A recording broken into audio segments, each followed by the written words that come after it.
Hello and welcome to the Analog Toys live stream. How's everyone doing? It's a little bit cold here in Port Hedland, which doesn't happen very often, which is why I've got the track jacket on tonight. Hello everyone, how are we all? Hello to Keith Knight, David Andrews, Timothy Ward. Always good to see you here, my friend Tim.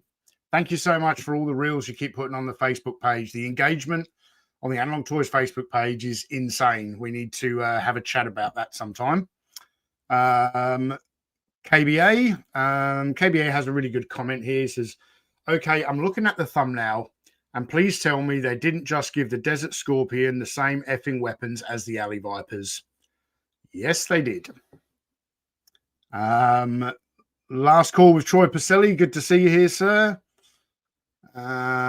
George Aitken, good to see you. It's very late for you and Keith, so I appreciate you staying up for this. Hello to Grizzlehorn. And KBA says, a massive amount of new Analog Toys this weekend. Yeah, we've dropped 2 videos in less than 24 hours, and we're doing a live stream. There's 3 videos in one day. It's I had a period there of a few weeks where I wasn't able to get any content out, and it's getting close to the end of the month. So I've been working hard on the new recruits of G.I. Joe, the movie video, released that early for patrons and YouTube channel members. And then I kind of got the video done early yesterday morning. I was trying to get it finished Friday night, and I had a little bit more B-roll, but I was getting tired. So I went to bed, got up early Saturday, and within 2 hours, I had finished that video, put it up for the patrons. And then I was like, I really want to talk about this World War II Logan, this World War II Wolverine. So I just threw another video together and just pushed that straight out there. So, but yeah, thank you all for being here. Netta's Network, Brendan Haley, good to see you, my man. Jason Evangelista, Eric Talent. King Eric, the greatest of all. Buck Fuddy. I like that username. How are we all? Drain says, someone should ask them why they don't call them Steel Brigade. Will the answer be copyright or mental gymnastics? Yeah, I know there was a bit of a Q&A session at the panel. Yeah, some weird questions being asked, that's for sure. But yeah, we're tonight we're going to get into the all of the new G.I. Joe classified reveals from San Diego Comic-Con 2025. Let me know in the chat if you're a collector of G.I. Joe classified, or if, like me, you're a fan of the franchise, but you stick to the vintage stuff. So KBA, I don't believe so.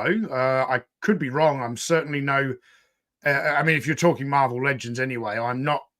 I'm a very casual fan of Marvel Legends. I am not an expert, and I got into it very, very late as well. So, yeah, if anyone knows if they have done a World War II Nick Fury, I'd be very interested to find out. Right, but before we get into tonight's topic, I have a bit of an announcement to make. Robert Foley, he collects certain classified figures. That's the way to go, man. They make these modern toy lines so difficult to collect with the various store exclusives and then other, numerous action figures being hidden behind HasLabs. You've got to be, quite wealthy and quite persistent to be a completist collector when it comes to G.I. Joe classifieds. Mark says he collects the classified HasLabs for the most part, and the odd figure here and there as I've been priced out for the most part. You've been priced out, but you collect the HasLabs? That's really interesting. I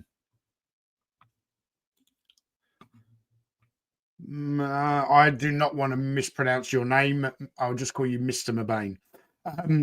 Says he's a classified man, but I love the franchise too. Hey, we're all entitled to like, enjoy, and collect whatever the hell we want. So thank you for being here. Geraint says he bought some last week, But before that, it was a long time before I bought any classified. It's been a long time since I bought any classified. I think Doc may have been the last one that I got. I can't remember. It was either Doc or the 60th anniversary Soldier and Sailor. David Andrews says, fan of the franchise, but he never goes full classified. Eric Talent, I've thoroughly enjoyed a lot of the classified series. Got the Baroness, Tomax and Zaymot set about 3 weeks ago. It's pretty cool. All right, nice one.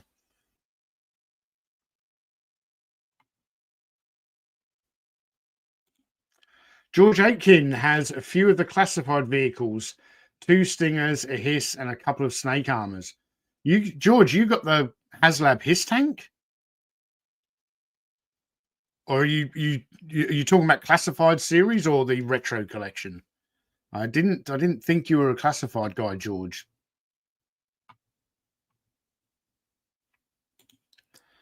Brendan Haley says, vintage for me, coming in late, so I have many years to choose from. All right, I'm going to take a pause from the chat for the moment. So yeah, before we get into the topic, tonight's topic, I do have a bit of an announcement to make. So one of the most popular videos that this channel put out last year was my toy hunting trip to Lobo's Collectibles in Melbourne, which is Australia's biggest and most well-known vintage toy store. And I had such a wonderful experience on that trip. I got along really, really well with the host of the shop, or the owner of the shop, I should say, Dennis, a fantastic guy. And as it so happens, I'm planning another trip back to Melbourne. For those of you who are into British music, there's a very famous band called Oasis who are currently doing a worldwide reunion tour, and they are doing 1 or 2 shows in Melbourne in October. And the wife and I were lucky enough, fortunate enough to get tickets, very expensive tickets, to go and see Oasis in Melbourne. So we're planning a trip back, and we're not just like going for the weekend. We're going for about a little over a week. So I was talking to Dennis from Lobo's Collectibles about wanting to come back and revisit the store. I've been saving up some pennies and that kind of stuff.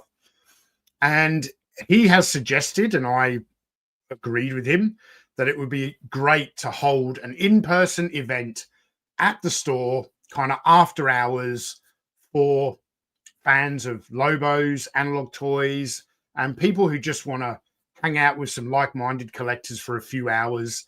So on Thursday, the 30th of October, let me just pull up the poster that I rushed together. So here we go. On Thursday, the 30th of October, from 6 p.m. to 9 p.m. at Lobo's Collectibles store in Thornbury, Victoria. It's on 110 St. George's Road. We're holding an in-person event where you can come down, you can meet myself, you can hang out at the store. The event will be catered. Now, this is a free event. This is being hosted by Dennis from Lobo's. But numbers are limited to the free event. So if you're in Australia and you're certainly if you're in Melbourne, or if you're heading to Melbourne in October and you'd like to come down and hang out for a few hours, there'll be a bit of a Q&A. There's going to be a free raffle with some really, really awesome prizes. So if you want to reserve your spot, all you need to do is RSVP to info@loboscollectibles.com. It's going to be a really, really great evening. I'm really looking forward to it. I know Dennis is looking forward to it. And it's just going to be an opportunity for all of us toy collectors and pop culture nerds to hang out for a few hours and, enjoy the store, have a good chat, and maybe spend a little bit of money and pick up yourself something really cool and vintage. So there we go. Brendan Haley, if you can make it, man, I would love to. You and I, we can go out for beers afterwards if there's any possibility that you can make it to Melbourne in October. All right. Let me catch up with the chat.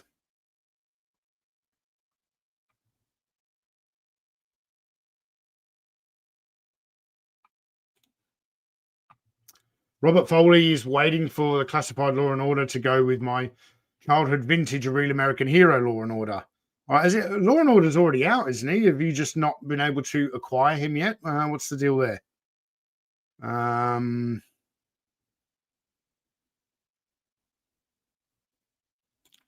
KBA says unless they do an October Guard Diana, he's mostly done. That would be a cool figure to do rather than doing a lot of the useless G.I. Joe the movie figures that they're putting out. Okay, very cool, George. He doesn't collect classified, but he got a stinger for Christmas.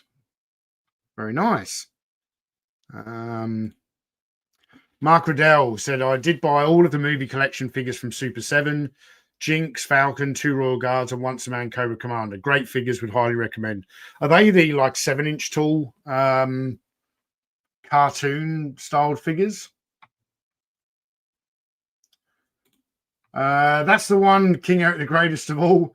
I have a bit of a love-hate relationship with Oasis. I really like their music, but I do think that the two brothers in the band are complete dicks. But at the end of the day, it's going to be one of the biggest concerts in Australia this year. It's held at Marvel Stadium in Melbourne, which is a stadium I've never been to and I've always wanted to go to. Plus, Melbourne is just an awesome city. So we're meeting up with some other friends. There's a number of other places to do a bit of vintage toy hunting. So I'll be able to put together a bit of a toy hunting video for you guys while I'm away on holiday with the wife. So Venkman, thank you very much for the extremely kind super chat. There's an episode of the 90s X-Men cartoon towards the end of the run called Old Soldiers, which was a flashback story of Logan teaming up with Captain America to fight the Red Skull during World War II. I'm familiar with that episode. Now, he did have the metal claws in that episode, did he? Correct me if I'm wrong. Again, I'm no expert, certainly no expert on the 90s X-Men cartoon. It's not something I really grew up watching. I was trying to learn how to surf at the time that cartoon was coming out. King Eric the Greatest of All. How far is Melbourne from your place? It could not be further away from where I am. It is, if you drew a line diagonally across Australia from the northwest to the southeast, that's it. So it's for us, it's a 2-hour flight from Port Hedland to Perth, and then a 4 or 5 hour flight from Perth to Melbourne. So yeah, right from the top of the west coast to the bottom of the east coast.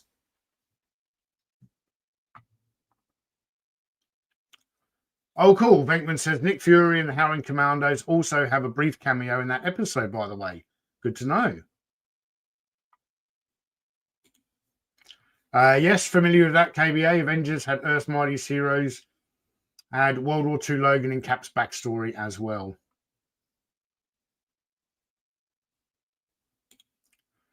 Brendan, that would be awesome, man.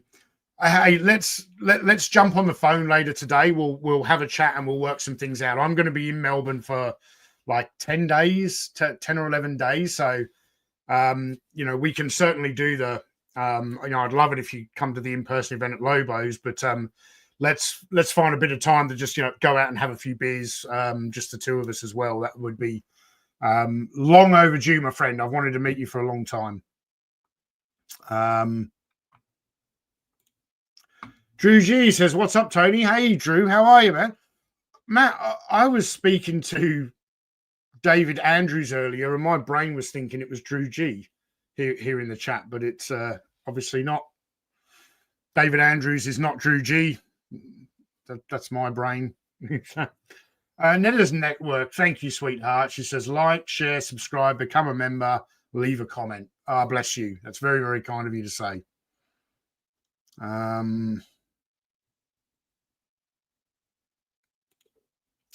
Mr. Mabane says the Melbourne video was awesome. Can't wait to see the next one. Yeah, I think Dennis has kind of got some plans of me sort of hosting a bit of a panel and a bit of a Q&A section in the store. It's going to be a little bit like a pub lock-in. I think the store normally shuts at 5 p.m. and then it's going to reopen at at 6 p.m. for this kind of private event.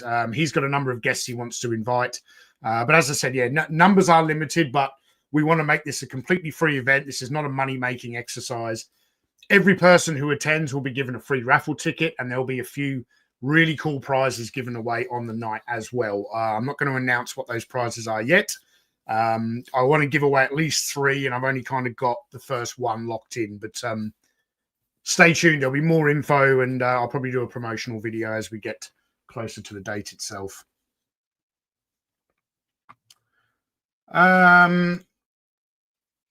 Deep fried hamsters. What's your ultimate Holy Grail vintage toy that you want most? It changes from time to time. I actually did a very popular live stream on the channel. If you go onto the channel page, go onto the live tab, search by most popular, you'll see a live stream all about toy Holy Grails. It could be the Kenner Superpower Cyborg figure. It could be the 1979 Kenner Alien. I would really like to add a Mattel Shogun Warriors Godzilla to the collection. I don't have a single Holy Grail, and it changes from week to week and the mood I wake up at in the morning.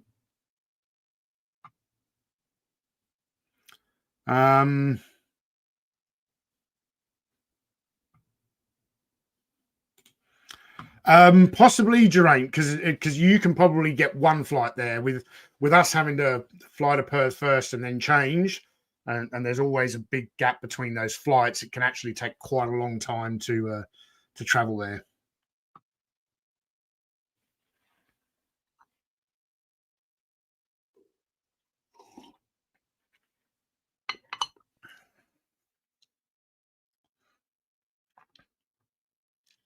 Just catching up on the chat, everyone. King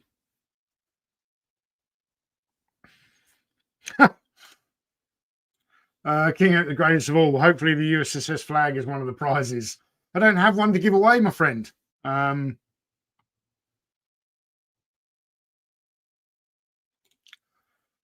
never heard that one before, Larry Holmes. No one has ever told me before that I look like the actor Doug Bradley from Hellraiser. I don't even know what that guy looks like. I'll have to look that up later.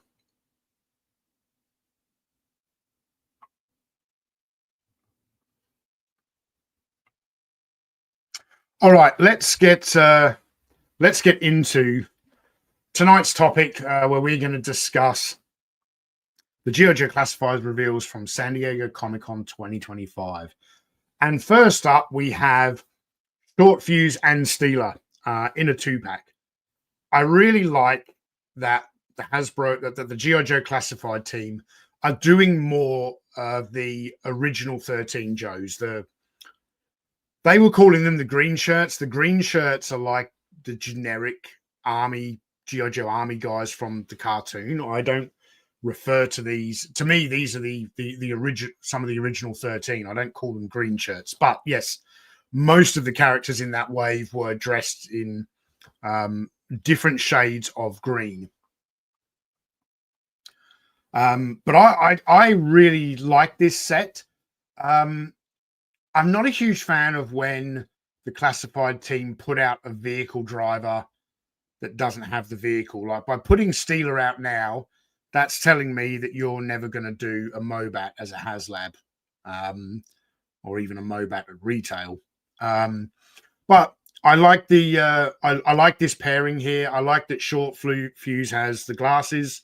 I don't know if we've had I know Baroness came with glasses. I don't know if we've had any other kind of male G.I. Joe characters that have come with glasses up to this point.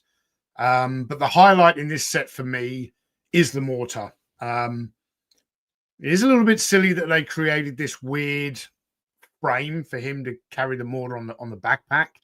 I suppose it's good that the character can carry all of his gear, but normally when an infantry unit carries a mortar on foot, one guy would carry the base plate, another guy would carry the barrel, another guy would carry the legs for it. It's separate. But hey, A 1 to 12 scale mortar, I'm not going to say no.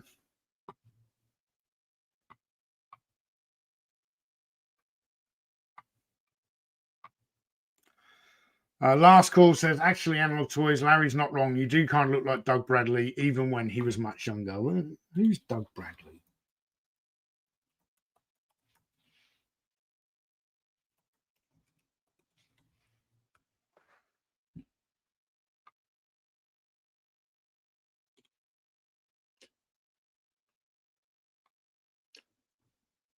Okay, I don't see it personally. He's just another white bald guy. But there you go.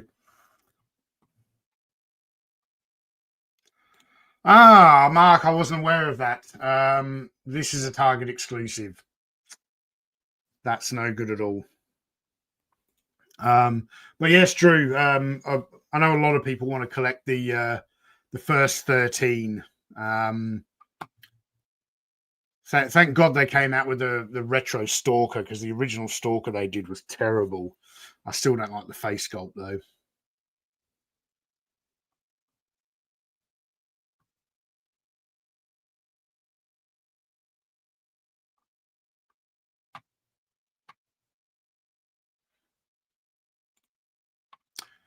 Yeah, Drew, I could see them doing an updated Steeler with a HasLab Mobat. But I think if they were ever going to do a tank as a HasLab, I think it would be the Mauler and not the Mobat. It's just a cooler looking tank. I'm going to talk about that a little bit later, because we're not only going to go over the San Diego Comic-Con reveals in this live stream. I am going to discuss the Snowcat HasLab towards the end as well, because I just haven't given my thoughts on it yet. So,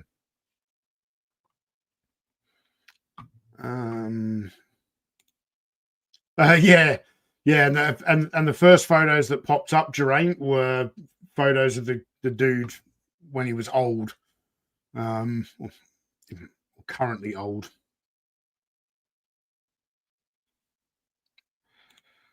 Yeah, that's the way I'm leaning, Brian Dillingham. I guess this 2-pack means that there's no Mobat coming, like when they did. I mean, they've done Cover Girl, they've done Copperhead. We've never seen the Wolverine or the Moccasin. Yeah, it's the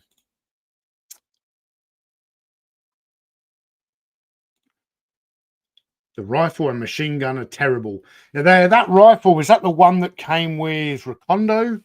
The machine gun is the one that came with Outback, so a lot of reuse here.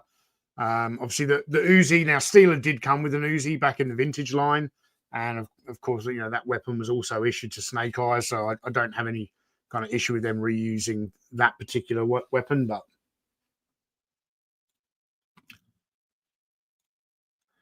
and some nice, cool photography images here. The mortar's a little bit small, and some paint applications would be nice on that mortar as well. But it is what it is. Right.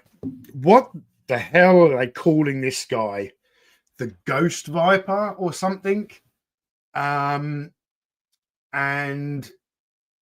it was, I believe I was watching one of the G.I. Joe, one of the videos from San Diego Comic-Con, where they were saying that they designed these guys to go with Crystal Ball. I mean, this is just a fucking mess, if you ask me. Yeah.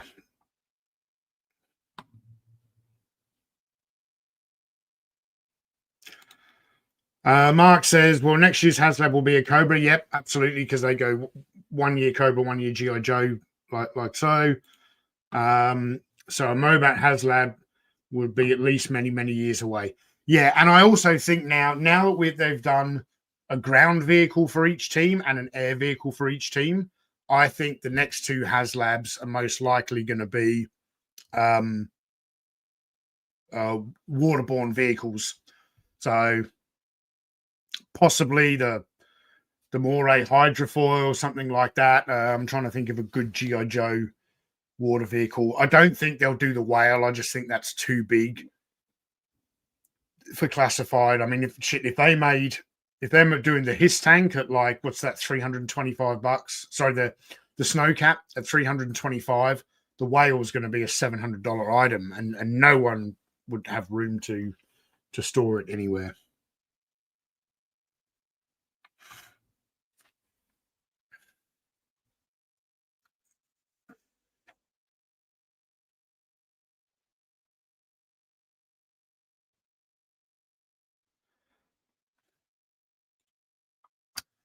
So Boo Cat says, yeah, they decided to give Crystal Ball some kind of tech for his green stuff and then fashion these guys around that.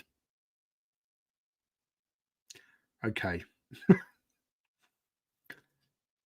When I grew up during the heyday of A Real American Hero, nobody liked Crystal Ball. I mean, nobody liked Raptor, and I do really like what the classified team did with the modern interpretation of Raptor. But yeah, this stuff's just nonsense. Hey, there's a good idea, Tim. A very optimistic view of the world, my man. He says he could go with the Ghostbusters Plasma series. Absolutely. Yeah, he could. You put the Cobra head on him or the Wolf head on him. So I believe where you can see there, you've got a glow-in-the-dark Wolf head and a Cobra head. I think those actually pop onto the figure. And then we've got a glow-in-the-dark version of Timber the Wolf. So, yeah, it could be Larry Holmes, but I also think that the Thunder Machine could be done at retail. It's not that much bigger than a Vamp. So I don't think the Thunder Machine fits into the idea of a dream project. But then what does that mean these days with HasLab? HasLab has moved so far away from what their original mission statement was that it's a bit of a joke at this point. So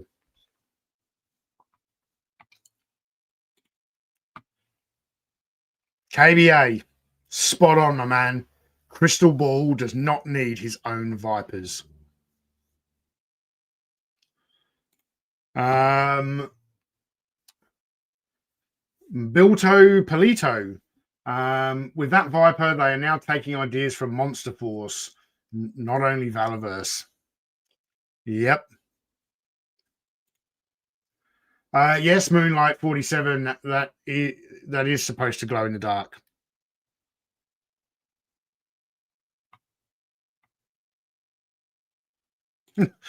Drew G says, I just want figures. I can't make room for all these vehicles. It's all set up for Action Force vehicles. Absolutely.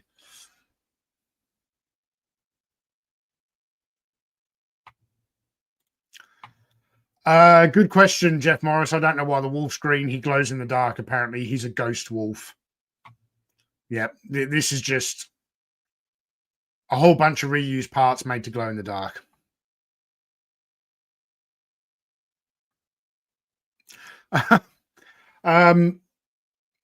KBA says Hasbro would 100% do a $700 whale has that. You know what? I reckon it would even be more than that. It's got to be getting close to like 900, I think, for the sheer size of the tooling that would be involved.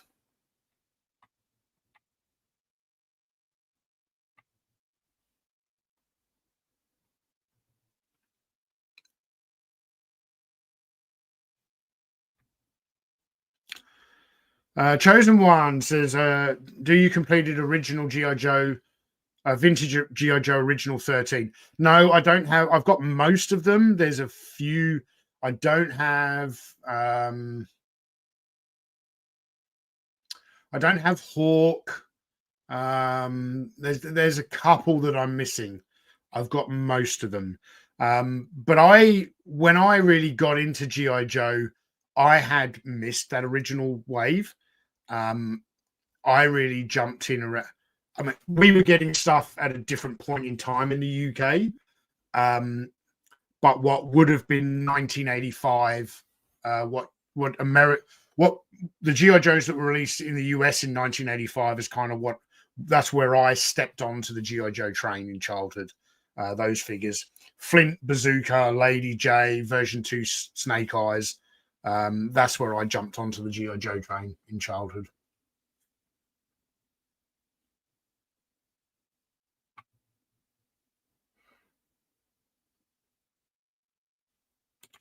Oh, good Lord, no.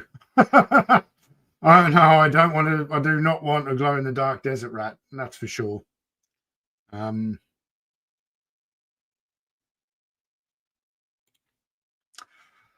Drew G says, off topic, but did I see the price on that Star Wars clone ship HasLab? They have bought. I looked at a lot of the imagery and I never paid attention to the price. What are they asking for that?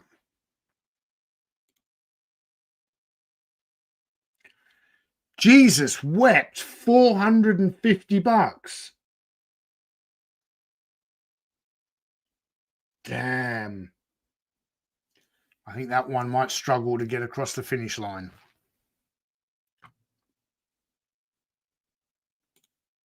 Holy moly. Back metalized desert rat. Tim, well, I know Bobby's toying with the idea of doing some flocking. I would like a flocked hair and beard desert rat. Doesn't need to be mass produced. I've just said to Bobby, if you ever do it, like, can you just produce a desert rat head, give him flocked hair and beard? It's just such an Action Man thing.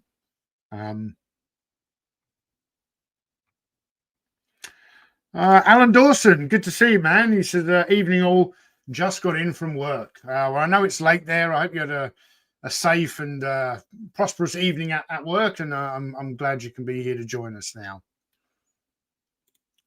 Yeah, Drew. Yeah, over $500 after charges, taxes, shipping, all of that stuff. That's ridiculous. Yeah, Jeff, I do as well. Like I was watching the promotional video. It's like a 2-3 minute thing. I was watching that promotional video yesterday, and they're using a lot of footage from the Attack of the Clones, and I'm like, Attack of the Clones is one of the worst Star Wars movies ever made, outside of the last two sequels. It's definitely the worst of the prequels. I know now that we've had the sequel trilogy, a lot of us look back on the prequels and we're a little bit more kind to them, I suppose. I will still always like the Phantom Menace, just because that was a particularly, as much as the movie confused me, it was that year that it came out was a good period of my life. But yeah, doing a HasLab for a vehicle based on the worst of the prequels, yeah, I don't know. I don't think that was a good idea. KBA, thank you very much for the kind super chat. I actually like Larry Hama's original idea for Crystal Ball, an evil encyclopedia salesman who went to the Himalayas and studied under a cult from one of the original Conan the Barbarian stories. Okay, I wasn't aware of that. That's very interesting. All right, what have we got next here? All right, Pythona. I've spent the last few weeks making a video for the channel, which hopefully you've all seen, that went public just a few hours ago, where I discussed all of the new characters or the new action figures linked to G.I. Joe the movie. So whether, if that character's first appearance was in G.I. Joe the movie. And even though they didn't make an action figure of Big Lob at the time, he was one of the new recruits, so I discussed him. I didn't discuss Pythona, even though she's like the one member of Cobra La that they didn't produce back in the day. But I have my thoughts on the whole Cobra La. You can hear those thoughts in that video. I'm not surprised that they're going down this road because what's that guy's name from the classified team? Lenny.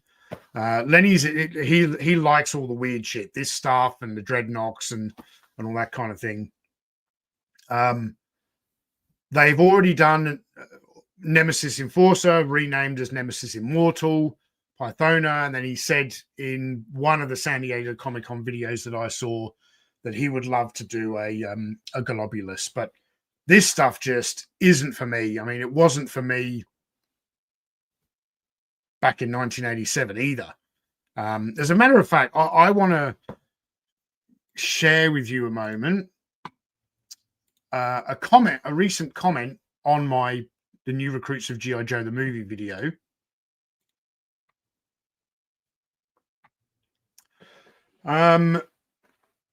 This person says, it's amazing, obviously referring to G.I. Joe the movie. It's amazing. Nobody was army building in the 80s. I love it when these guys speak for an entire generation. I got it a lot on my Kenner Superpowers video where I said, like, I didn't like the action feature gimmicks. And I know I wouldn't have liked it in childhood because I didn't like the action feature gimmicks on Masters of the Universe characters. And you'll have people comment and going, everyone in my school loved them. Like making this statement as though you're speaking on behalf of a generation. How in the hell do you know what every kid in your school back in 1985 was thinking? Anyway, it says nobody was army building in the 80s. Joes were declining. That's why they changed it up. It didn't decline because you didn't like the movie. What is an observable fact is that the hugely popular Sambo cartoon on television was cancelled after the poor reception of G.I. Joe the movie. G.I. Joe wasn't declining when the movie came out. G.I. Joe was at its peak.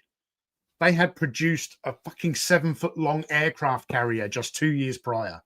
G.I. Joe was at its peak, and this is when 1987 is when A Real American Hero hit a precipice and then started going downhill. I don't get it. It didn't start declining because I didn't like the movie, but it did start declining. That's an observable fact. Yeah. Anyway, we're probably going to get a fucking Globulus from the classified team sometime in the near future. This would be an easy pass for me. Put it this way. If they'd released this action figure in 1987, I wouldn't have wanted it.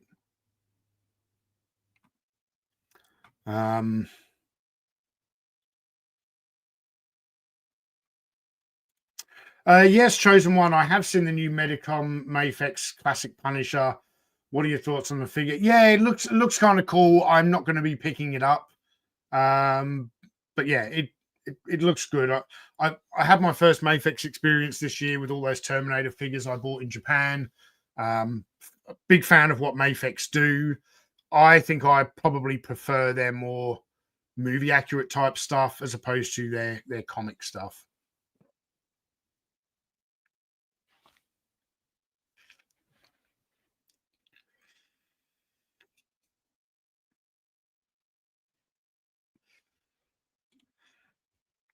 To each their own, Mark. If you think she's cool, you pick it up, man. Like it's a very nicely sculpted, nicely designed figure, but this just isn't. This isn't G.I. Joe to me. You know, I like Cobra being that ruthless terrorist organization determined to rule the world, and G.I. Joe being the elite special mission force determined to stop them.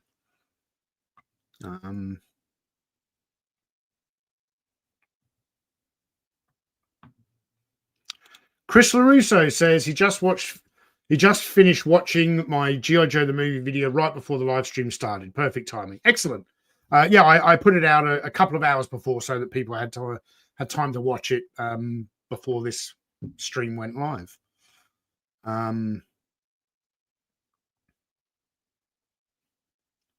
Action Joe Figs, greetings from Texas. Well, greetings from Australia, my friend.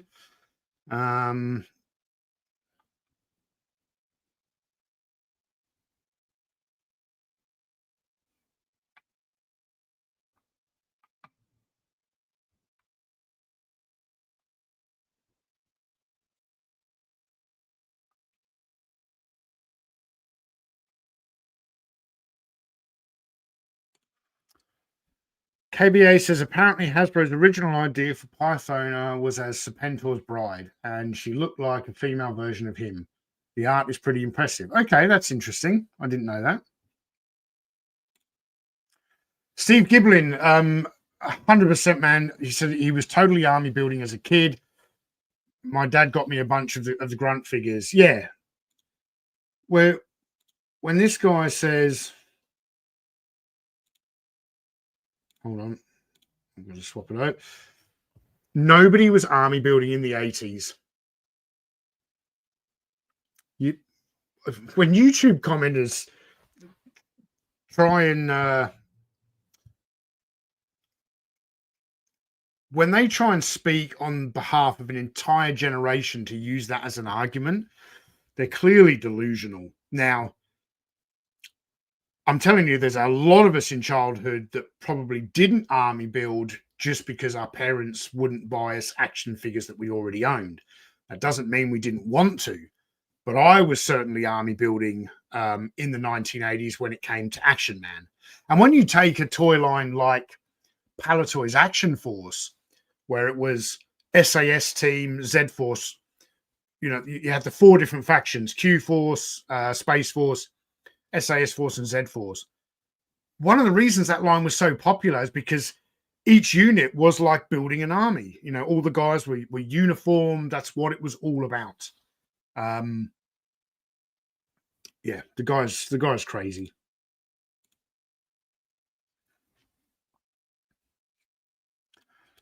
Yeah, me too, Jeff. Definitely an easy pass on all the Cobra La stuff.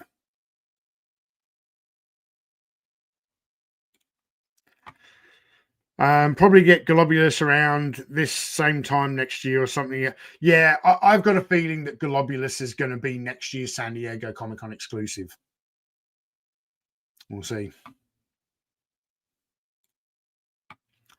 Brendan Haley says, after the Tony's Joe film video, I now have to try and track it down and watch it, having never seen it.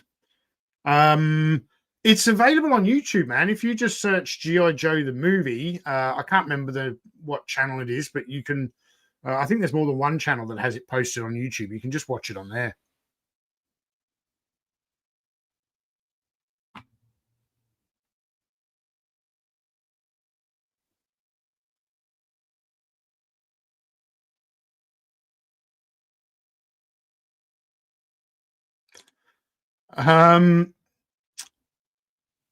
Again, another YouTube username I can't pronounce. They won't do the devilfish as a HasLab. That would, if I do think they should make the devilfish, but that would be retail release, just like the Stinger, the Vamp.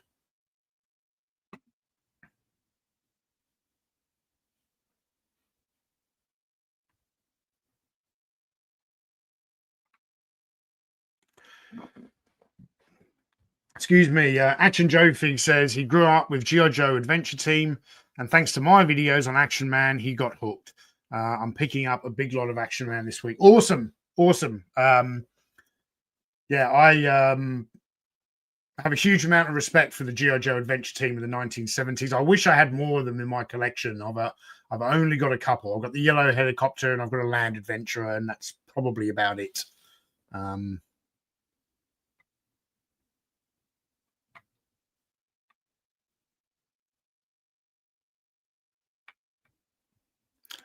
Michael Perkins says, hello, Tony. Long-time fan of your content. Well, thank you very much. Thanks for being here. The movie was not bad. The only part that sucked was the la la la la la part. Look, I don't hate the film, but it is bad. Some of the depictions of some of the characters, like, if you like it, that's okay. But don't try and tell me that it wasn't bad. Even people who have, like, people feel nostalgia for the movie. You've got to be self-aware enough to know that it has a silly plot that completely unravels all of the pre-established lore. Like, you should never ever do that with any franchise. Like, there are certain rules established within that mythology And then when you go and undo all of that, it's a bad move.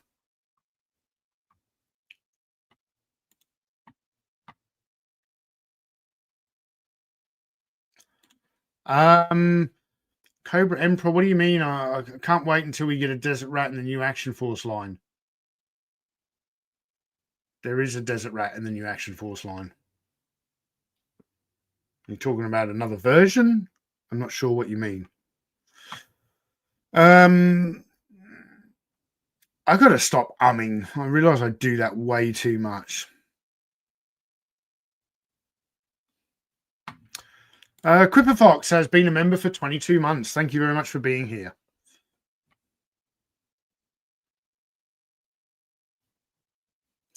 And Robert Foley has been a member for 14 months. Thank you.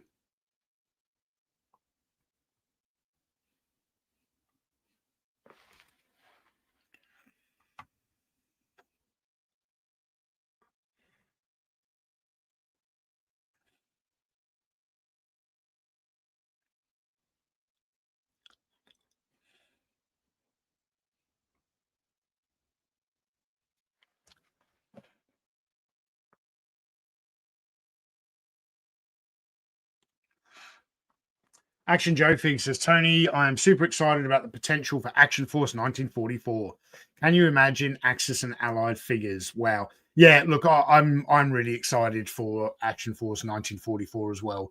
I really want a British paratrooper from Pegasus Bridge with the Sten gun and that the very unique British paratrooper smock from that period. Drew G has been a member for 19 months. Thank you very much, Drew. And a friend of mine for much longer than that.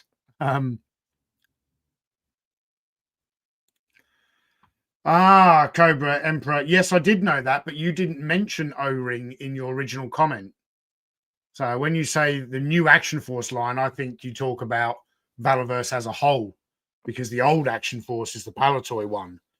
So it's important to put context into your into your comments so I understand what you're talking about. But no, there was a 5 POA version of Desert Rat done, so I don't think Bobby should do a Desert Rat. I think the next one he's going to do is Trigger. I think he's already announced that.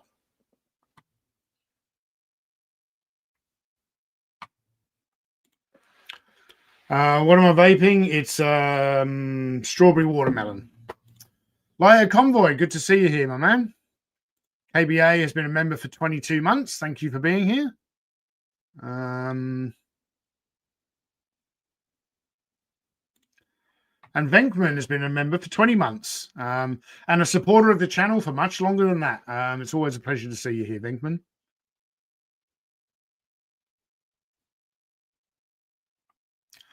Okay, let's move on from Pythona. All right, and we have what I call Green Robocop.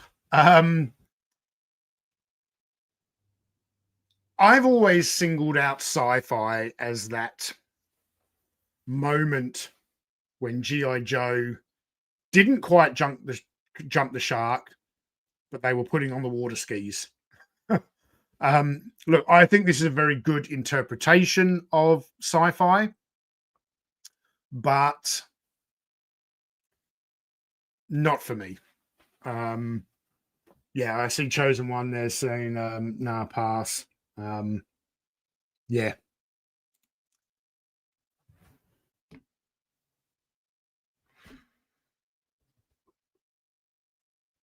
I'm sure this is going to be very, very nicely made, nicely sculpted, good inkjet printing, great articulation.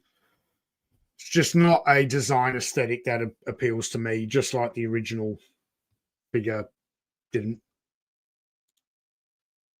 This, however, is probably my favorite reveal from San Diego Comic-Con. I just love the color palette used here. In fact, this is a vintage figure that I need to pick up. I don't yet have a vintage version of. Oh my god, my mind went blank. What's this guy's name now? Oh,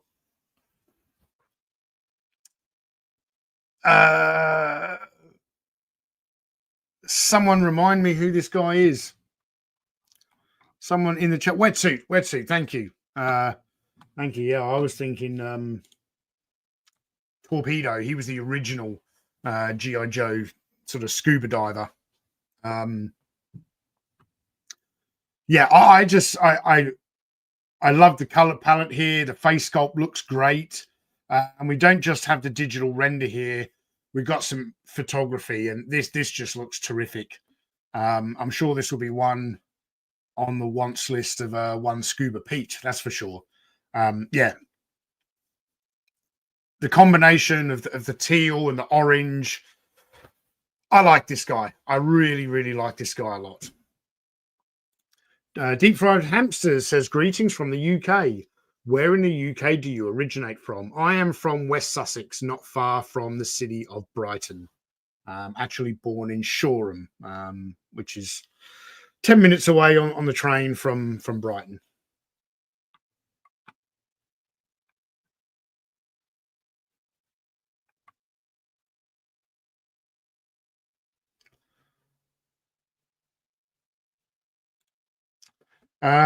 Yeah.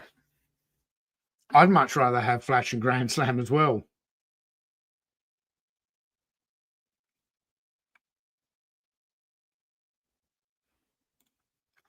That's very kind of you to say, Cobra Emperor. There's been 2 golden opportunities so far between the 6-inch Desert Rat from Valaverse and the 3 3/4-inch 5 POA figure. So, but if you jumped on the train a bit late, they are getting much harder to get. I was looking on eBay the other day, and I couldn't believe what boxed 6-inch Desert Rat figures are selling for. It's insane. Larry Holmes says he wants to visit Australia and box with a kangaroo. I don't recommend that. I'm being super protective of kangaroos. I'm being protective of you, my friend. You might get fucked up, depending on the breed of kangaroo. Yeah, I had the opportunity to buy a vintage wetsuit not that long ago, and I passed on it. I'm definitely going to have to pick up the next one that I come along.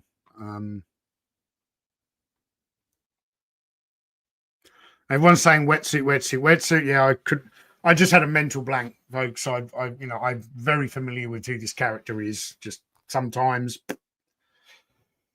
my brain shits the bed when I get up in the morning.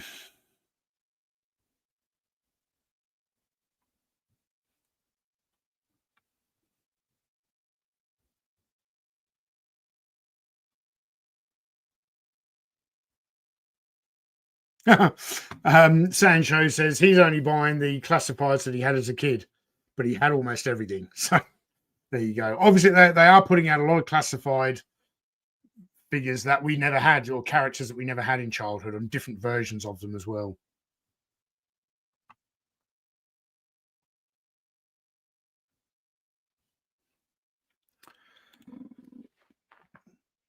Action Joe figs. If you are going to go, I would recommend, there are 2 stores I would recommend. That would be Leicester Vintage Toys, which is in Leicester, with a home of Action Man, as well as Metropolis Toys, which is not too far away from Leicester. But if you're solely going for Action Man, I would touch base with Alan Dawson, who I saw in the chat earlier on, and would plan a trip to go over when he's doing one of his Action Man collector conventions. I think he calls them AM Con. They're once or twice a year. If you can tee it up with that, it's like going to a huge toy kind of swap meet flea market type thing where everything is vintage Action Man. So it just depends. Like if you're looking for all sorts of different vintage stuff, then I would recommend other things. But if it's solely for Action Man, that's what I would do.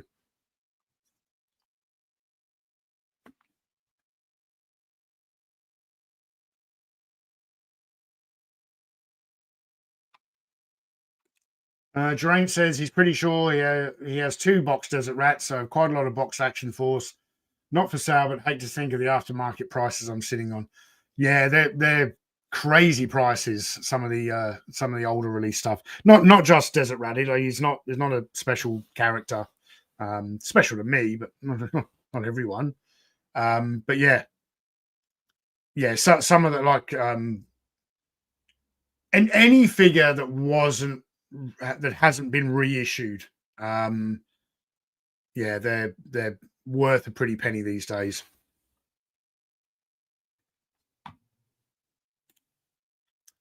KBA says he feels he needs an undercover desert rat with shorts, flip flops, a six pack of beer, and a vape. Maybe a Marlboro Light instead of a vape pen. But yeah, I never worked undercover, so that doesn't make sense.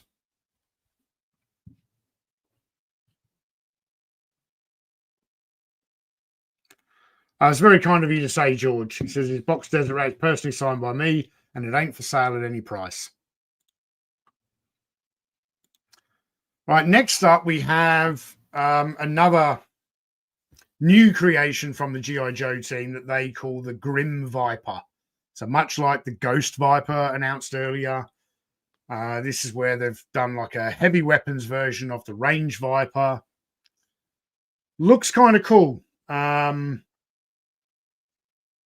Still a little bit too weird and fantastical for my tastes. And that's about all I have to say about the Grim Viper. All right, mainframe. Now we're getting into some good stuff here. I really like that. So we have an alternate head where he's got like a baseball cap with the headset over it, or you've got an unhatted head with a removable helmet. So the removable helmet, that's like the classic look of mainframe. But I actually really like this baseball cap design. I think it looks really, really cool. Some really nice sort of modern tech elements, a good looking uniform, a color palette that is not too extravagant, looks kind of military, kind of spec ops. I like this guy. If you're one of the classified collectors in the chat, what do you think of mainframe? Is this one that you're going to be picking up?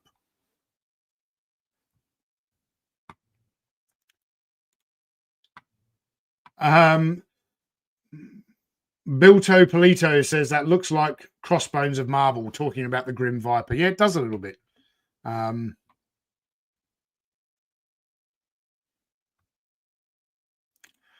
BT says mainframe looks great. I tend to agree. Robert Foley's definitely going for this one. Yeah. All right. Now we get on to a figure that I know a lot of people are excited about this. Some people are disappointed that the reused weapons from the Alley Viper. This guy does look very, very cool. This is Desert Scorpion. I'm trying to think when Desert Scorpion came out in the vintage line. It was, I want to say, 90s. Like, if anyone knows in the chat, correct me. Interestingly, what they've done here, do you remember years back in the Star Wars Black Series line when they did the Hoth Rebel Soldier and he had that really ingenious idea of this interchangeable faceplate where, you know, so you could mix him up and make these generic characters. You could do different combinations to make the character. I think there was a bearded and an unbearded version.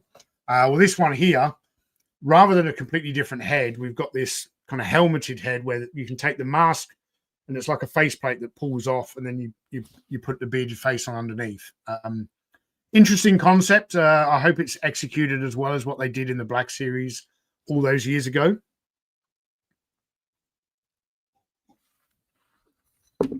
That tea has gone cold.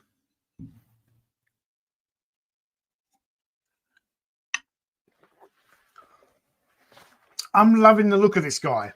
I think that the Scorpion is just ridiculous. But hey, fair play. They're spending a lot of money on tooling to create these creatures that go with G.I. Joe. From the description of the articulated claws, legs, the entire tail's articulated. Looks cool, and it's probably something that people are going to want to army build. And the soft goods cape, really, really nice touch. I'm liking the look of this guy. He's they had some really cool action photography. I'm liking the way that the Desert Scorpion is looking.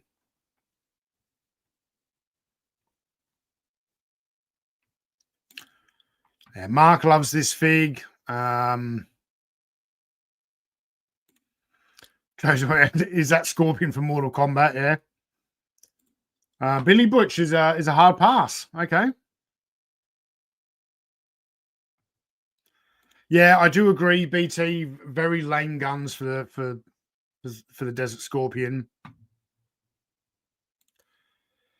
Collector's Critical says hello from Western Canada. Enjoyed the new video, by the way. Collector's Critical, are you the YouTube channel that I recently subscribed to? I hope so, because I'm going to give you a shout out right now. For those in the chat who have never seen Collector's Critical, I think I came across one of his Indiana Jones videos where he was looking at maybe, might have been the Mezco Indiana Jones or maybe the SH Figure Arts Indiana Jones. Dude, I really, really enjoy your content. It's really well done. You have a unique perspective. It's very humorous. You deserve a lot more subs, man. So a big shout out to Collector's Critical. Can one of the mods please pull up Collector's Critical channel and put a link in the chat? I'm hoping it's the same person because people can go by. There could be another Analog Toys on YouTube. You don't exclusively get these names, but if it is you, my man, shout out. I know you're kind of relatively new on YouTube. Please keep chipping away because I really enjoy the content. It's very, very refreshing, and I enjoy it a lot. So.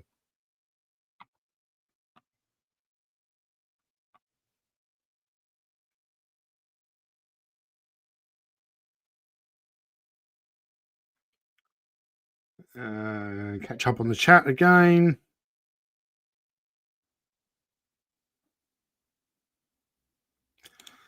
Yeah, Mark says he came out in Series 10, 1991. Yep. I thought it was. I knew it was 90s, and I was also pretty sure it was early 90s. Okay, yes, it is you. Excellent. Yeah, I recommend, guys, if you're into modern 1/12 scale action figures, this is a Collector's Critical. The channel is an undiscovered gem. Very unique perspective, really well thought out videos, not just hands in the camera reviewing every figure, showing the same fucking articulation and where the barcode is on the box. There's none of that bullshit on this channel. Really interesting perspective. I've done my bit for a new up and coming channel that I really enjoy, and I really, really do. I'm being genuine. So Collector's Critical says, thank you very much. I really appreciate the kind words. Been a fan of yours for a while now as well. Excellent. I was literally just talking to Michael French of Retro Blasting within the last week or two about your channel and recommended that he go and watch it and certainly watch your excellent. So yeah, I hope you get a few subs out of this. But guys, don't just sub to the channel because I said so. After this live stream, go and watch the content. And I guarantee you, after you watch one video, you're going to go all through the back catalogue. It's got some really interesting perspectives on G.I. Joe Classified series, as in like what the whole line represents, not just the individual figures and stuff like that. So, and Billy Butch here agrees with me. Collector's Critical does have an awesome channel. Okay. Back to... All right. Return of the Porta Potty. Can't remember what they're actually calling this now. We had the Cobra Outpost, the outhouse, whatever the hell they called it, the modular bunker, whatever. They've recolored this for G.I. Joe, and given us another lame steel core figure to go with it. My thoughts on this are the same as the thoughts I had on the Cobra one. It literally looks like a porta potty with some sandbags. However, what I found very, very funny about this reveal, they did some really excellent action photography shots of this. And all I could think of was Starship Troopers, because they decided to have all the Scorpions attacking the thing. Now, if this isn't Starship Troopers, I don't know what the hell else I'm looking at. I think there's even a like look at it. This literally looks like the scenes in Starship Troopers. Am I wrong? Has anyone else pointed that out? That's just the immediate thing I went to. Yeah, and even to the point where in this shot here, this isn't really showcasing the product, is it? This is showcasing more the Scorpion and the figure than the actual armored porta potty. But here, the steel core guy's got his knife out. He's obviously having a swing, and he's got blue blood on his knife. What's this? 1980 Flash Gordon? Yeah.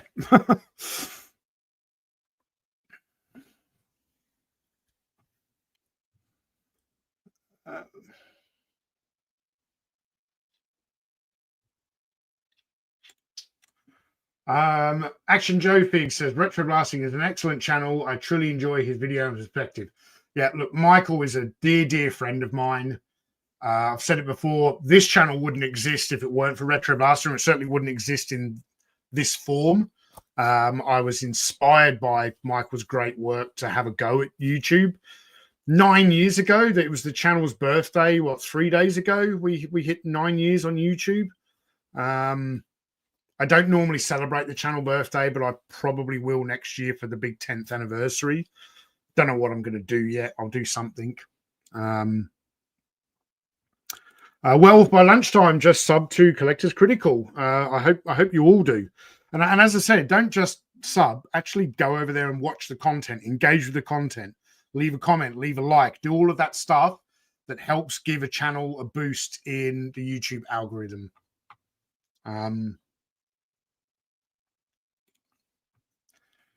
Yeah, the modular porta potty along with the steel core are lame. Absolutely.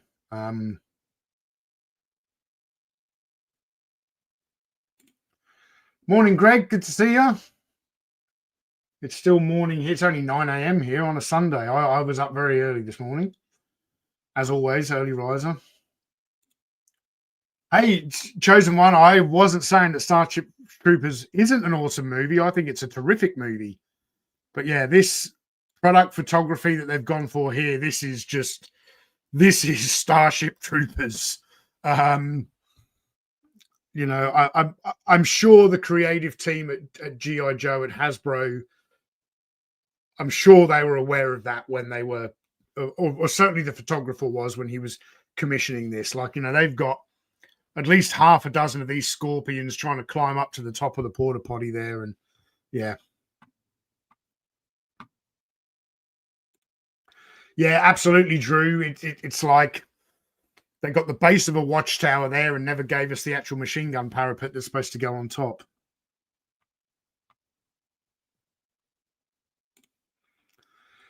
Well, it was the first place my mind went, Robert Foley. Absolute first place my mind went.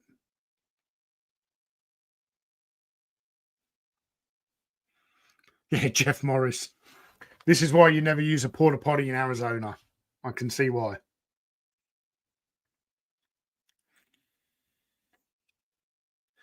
Billy Butch says he can't unsee Starship Troopers now. Also a hard pass. Yep.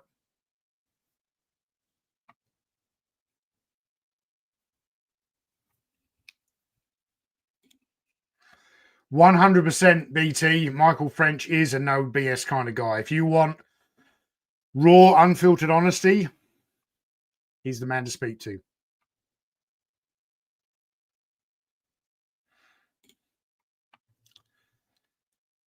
Easy peasy animation. 10th anniversary, big giveaway, question mark. Maybe. It's a year away, man. I don't know. Technically, it's my birthday. Shouldn't you be giving the channel a present rather than the channel doing a giveaway or something? Like how you immediately go down that road. Look, there'll be something special for next year.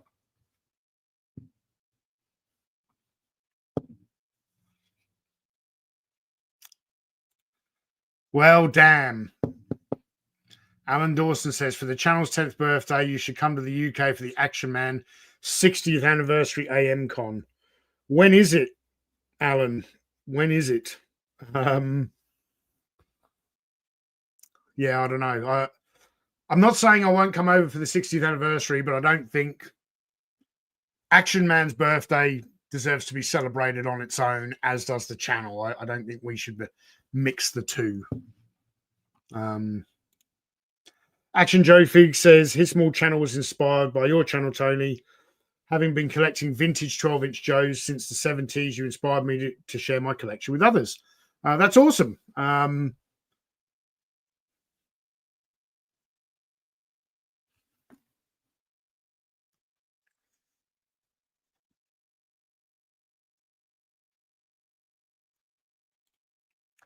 Look, Johnny, I agree with you that the giant scorpions look great, but I know.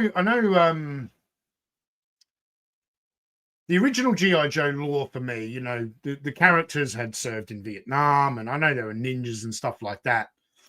And it was a real heightened kind of version of reality, but it wasn't fantastical right from the get-go. The giant scorpions look great. To me, they don't belong in G.I. Joe.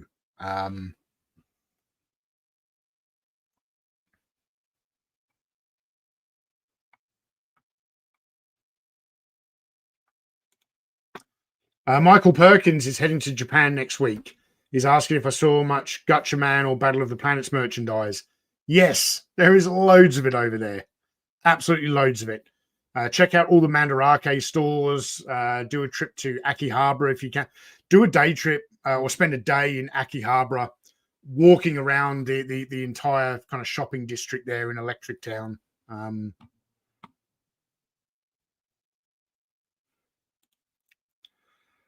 I'm not sure if I want to celebrate the channel's birthday with that prickly so and so.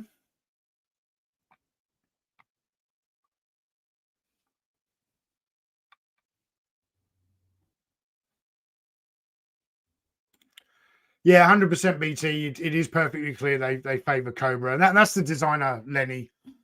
You know, he's admitted that he's into the more weird stuff, like he likes Cobra La. I like the Dreadnoks as well, but he really likes the Dreadnoks. Where you can see that for me, the G.I. Joe classified line is very much lacking in the military. Certainly within the design team, there's a distinct lack of military knowledge. Yes, George, the channel is nearly at 80k. I'd love to reach 100 before the 10th anniversary. I don't see that happening. It's taken 9 years to get to 80k, so I can't see us doing another 20k in 1 year. But you never know. Weirder things have happened. I could have one video that just goes mega viral. Who knows? But what you guys can do to surely help is help share our videos, share links to the videos, share links to the channel, and engage with the content. That's the best you can do for any YouTube channel that you like and appreciate. So.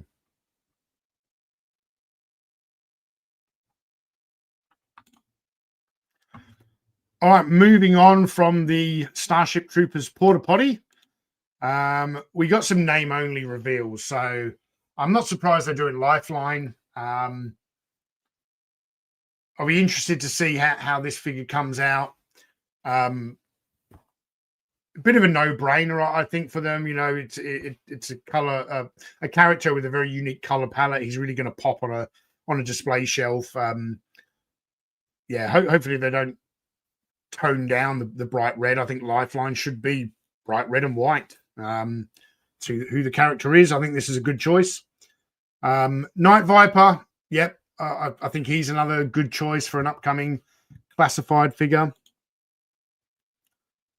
I'm really, really interested to see what they do with Hit and Run, especially to see if they actually devise some kind of way to have that grappling hook and rope with the rope feeding into a duffel bag. I loved this figure in childhood mainly because of that face paint, and he was just such a cool figure. The way he actually had a small loop on his belt, like he had an abseiling harness, and the rope from the grappling hook went through it. I loved this guy in childhood. One of my favorite Joes, and very, very interested to see what they do with this character. I hope they nail it. I really hope they nail it.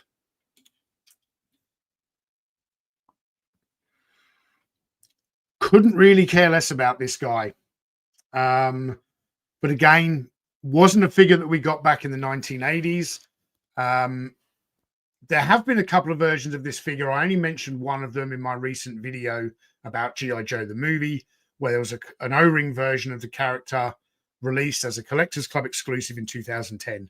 There is also a modern 4-inch version of the character as well. How easy he was to get, I don't know. Now, I don't know.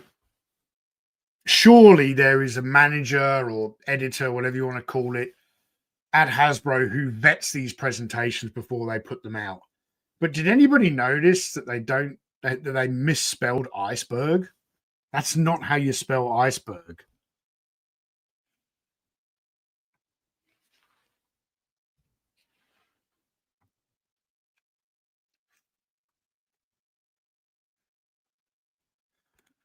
Drew G says he never celebrates his channel's birthday either.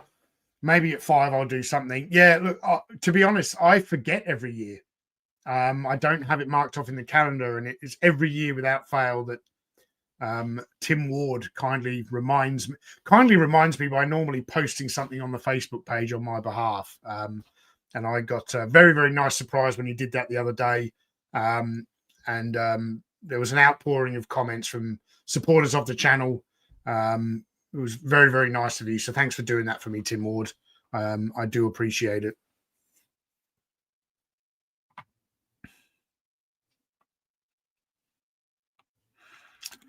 Buck Funny, you've kind of got this right from what I know. So Cobra La wasn't originally the plot; it was a backup idea, but the producers liked it. That's what he heard. No, the plot was always the plot. Cobra La was a placeholder name for the team. They were going to come up with another name, but Hasbro liked the name, so the name stuck. So I think that is the little bit of trivia you're sort of discussing there.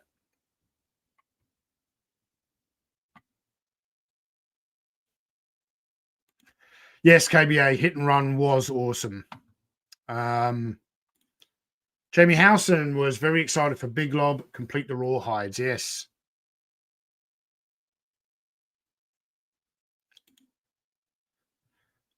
We don't need this fig. I don't think you're talking about Iceberg. I think you posted that when I had Big Lob up. Iceberg, I'm happy that they're going to do Iceberg. If they're doing a snowcat, they've only got one other snow figure to go that at the moment. That's Snow Job. So they've got to give them a few more snow people to go with the snowcat.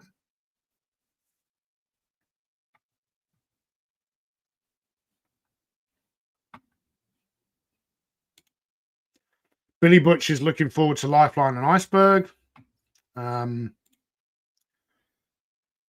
Jamie Howson's copyright spelling, question mark. I don't think you can copyright the word iceberg. You can call someone iceberg.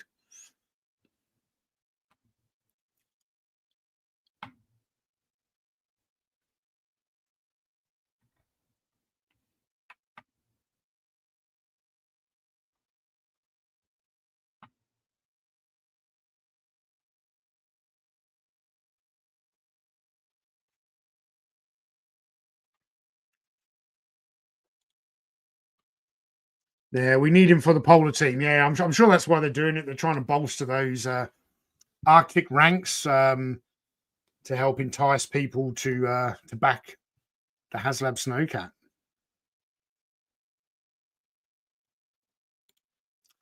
Well, KBA, these are just name only reveals. That there's no indication that the action figure is actually going to end up looking like this. You're welcome, Buck Fuddy. No problem. And I only know that because I did a lot of research for the video that I just put together. And I'll probably forget that morsel of information in the next 6 months. So it's only the fact that I've recently done that New Recruits of G.I. Joe the movie video. So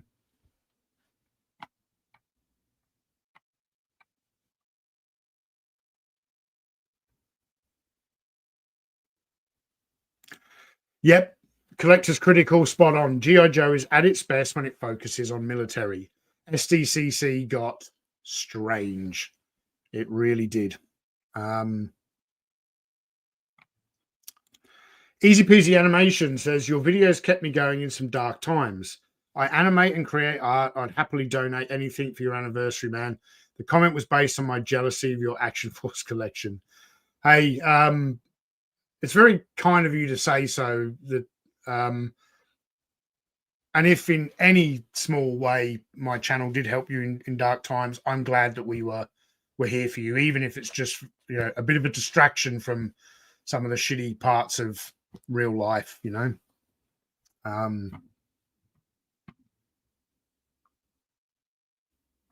Yeah, Robert Foley, Blizzard was a good winter figure, absolutely.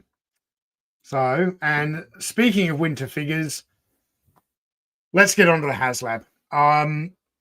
Obviously, this was not revealed at San Diego Comic-Con. This has been funding for a number of days now. It's still got around 20 odd days to go. Let me just check in and see what it's at currently.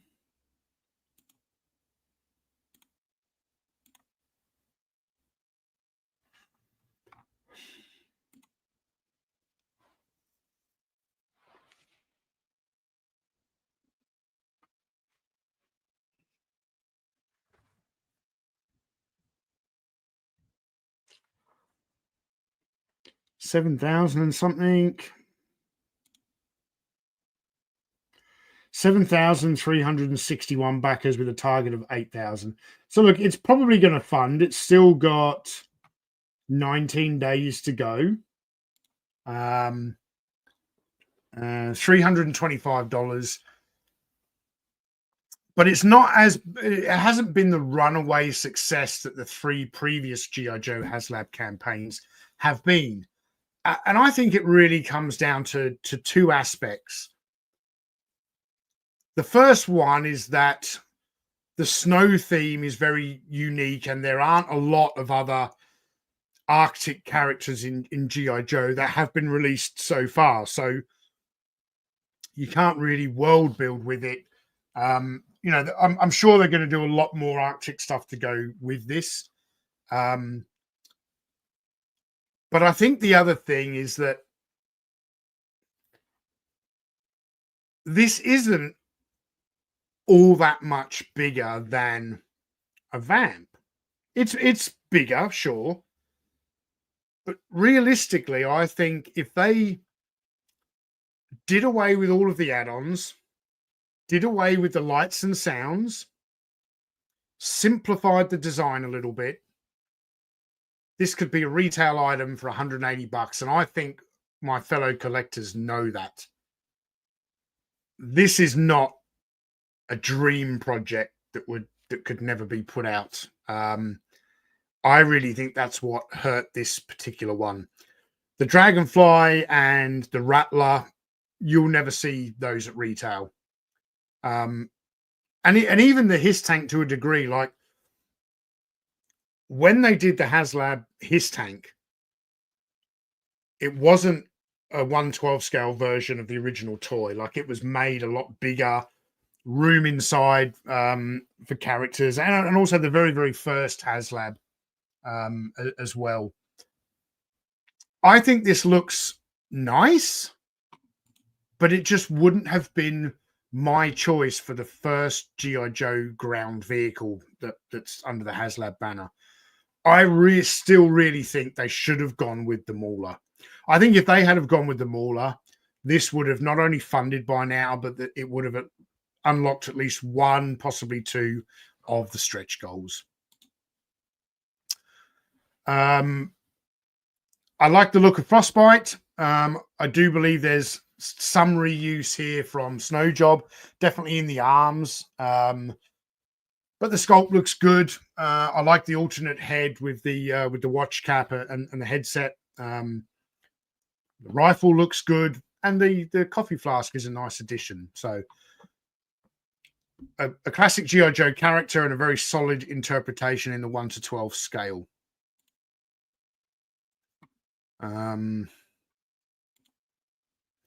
Some people agreeing with me.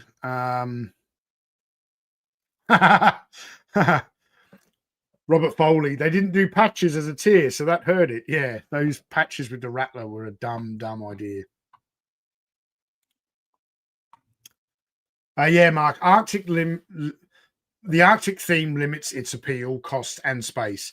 Snowcat is not an A-list iconic vehicle either. And the dirty little secret of G.I. Joe is the Cobra vehicles are much cooler. Yeah, a lot of Cobra vehicles are cooler, but yeah, I think one of the best vehicles they ever made in the original line was the Mauler tank. Wasn't a very good toy from the perspective of you couldn't drive it around without batteries in it. You would actually destroy the mechanism. Loads of easily lost and broken parts. But from an aesthetic point, like it looks like a beautifully detailed model kit when it's original, all complete and there. I've got to do a video one day about my vintage Mauler. It's just such a great toy.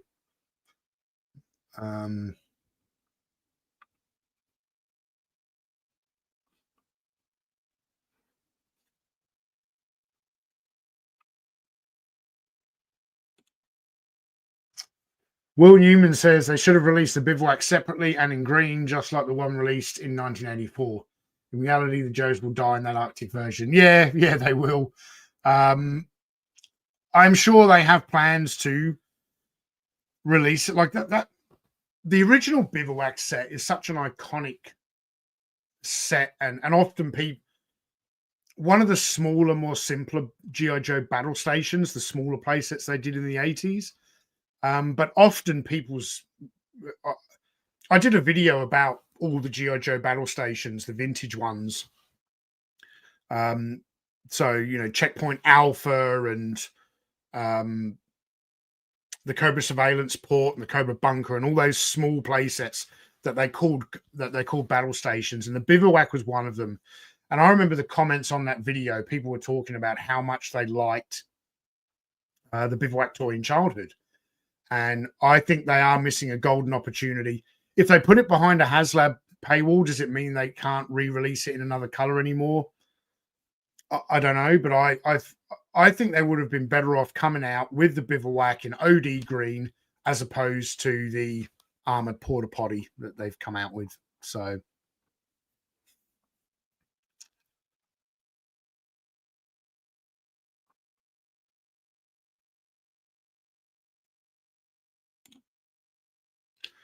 Mark says his guess is it funds, but Flint does not unlock. We shall see. I don't know. Maybe once it funds, it might see a bit of a resurgence. We'll see. It does have a long way to go, and there's always a bit of a with these campaigns, any of these crowdfunding campaigns. There's a big push at the start, a massive long lull in the middle, and then a big push at the end as well. So we'll see.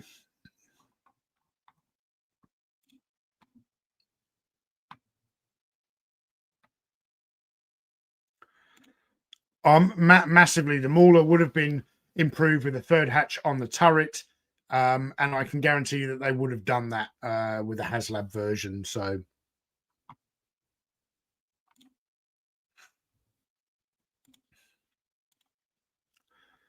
here we see everything it comes with. The missile rack in the back is removable, so you can make it a bit of a a bit of a troop carrier. You've got the ski torpedoes on the side. I do like that they put the ski torpedo in these kind of crates, because you can take the crates off and they can be some sort of like additional diorama accessories as well. I think it's a cool idea that kind of adds to the offering. I don't think this vehicle looks bad in any way. I just don't think it was the right choice for the first G.I. Joe ground vehicle. So the first unlock, we have a winter version of Flint with the nice thick jacket on. A lot has been made of like the fold-out kitchenette on this Snowcat. Silly idea, but you know, I suppose it looks probably good for dioramas. So all of these characters come with, you know, a bit of a sausage fest, isn't it? There's sausages everywhere. We've got a frying pan and eggs and a kettle. I like the weapon. I like the shotgun that comes with this Flint. Much more like the classic version of Flint, that shotgun.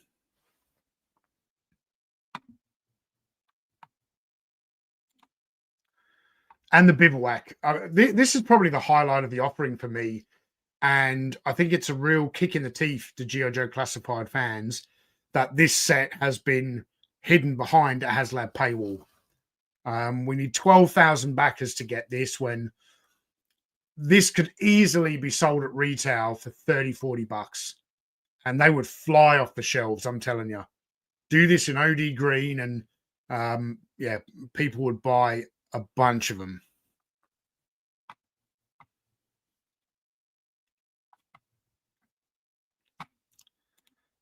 Yes, Billy Butch. Flint's head sculpt does look really good. I totally agree with you there. Here we have another shot of the bivouac. The Arctic camouflage on the lean-to looks pretty cool. And then the final unlock is a winter version of Lady J. And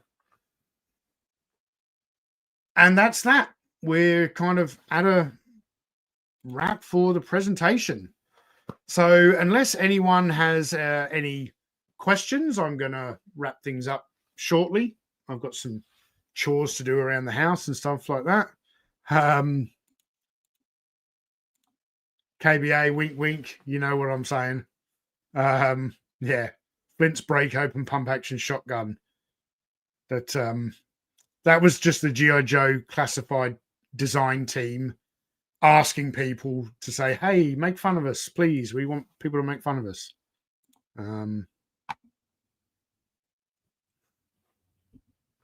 Yeah, exactly.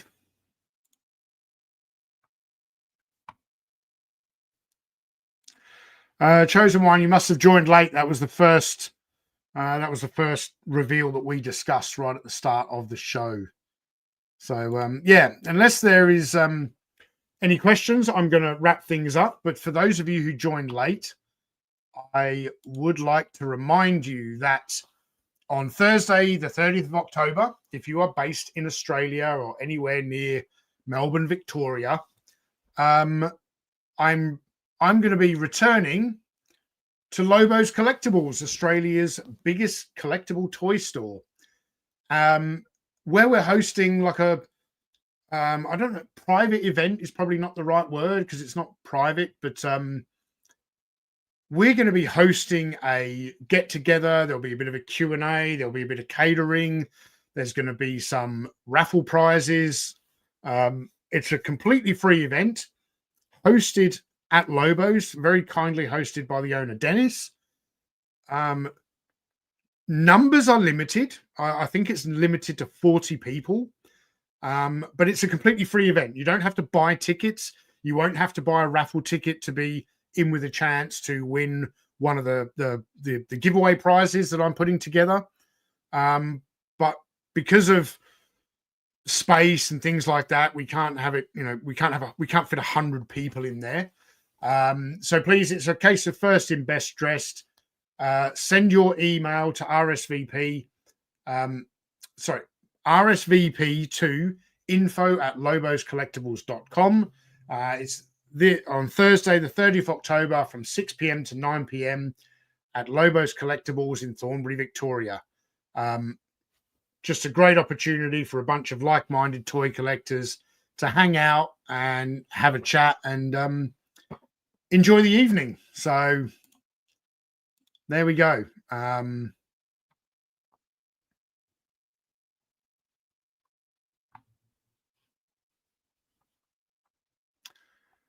Did I miss anything in the chat when I pulled that image up?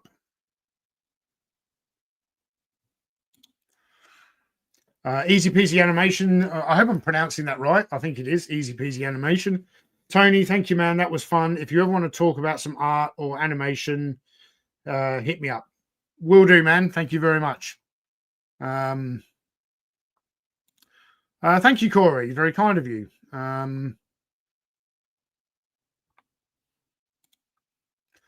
100% the bivouac would sell in different colors. It would sell at retail.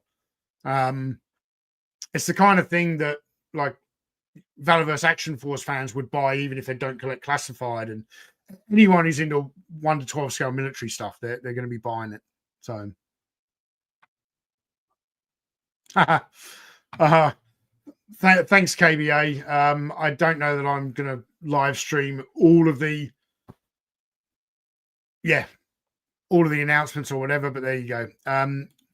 Collectors Critical, no, thank you for joining the stream, man. And as I said, if you guys haven't already, please head over to Collectors Critical, subscribe to the channel, and take a look at his content.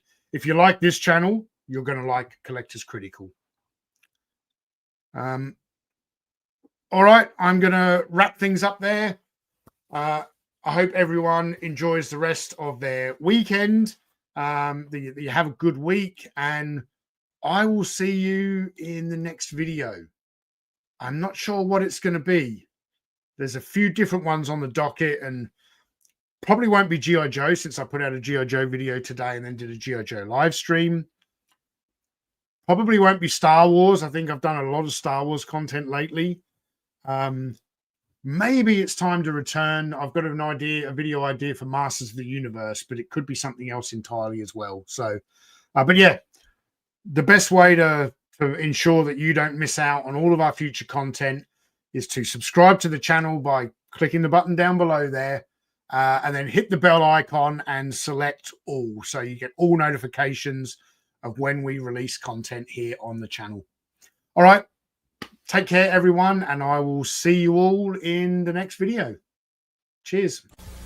I got it! Wow! Introducing the G.I. Joe USS Flag aircraft carrier. Imagine being on the deck of this aircraft carrier. The USS Flag is fantastic! It's so big! Over that middle lift station! Get ready to launch aircraft! Where's the Admiral? Not here! G.I. Joe! Fire! Beast on Cobra!